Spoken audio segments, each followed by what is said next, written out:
We've shared with you a lot of tips around the workshop, but one of the best tips is to use your eye protection. The two problems about eye goggles is not that people don't want to wear them, you ordinarily do. It's just you can't find them, or if you find them, they're all scratched up because they're made of plastic.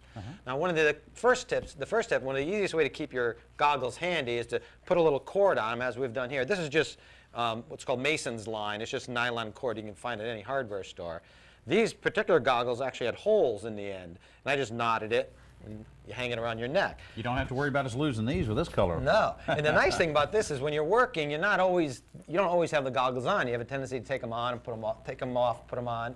And so this way you can just leave them around your neck and they're always handy. But what about the scratches? Because, you know, when you take these and throw them in the toolbox or whatever, they get so scratchy that you're just not going to use them. Yeah, and once they get scratched up, they're impossible. You don't wear them at all because you can't see at them. So this is a really simple tip. You just get an old clean cotton sock and you just take the eyeglasses, the safety glasses or the goggles, and slip them right inside the sock. Now this not only prevents them from getting all scratched up, but it keeps dust out and dirt. And it's particularly important if you keep it in a toolbox where it might be rattling around against steel tools. Of course, a good idea to use clean socks, right? Absolutely.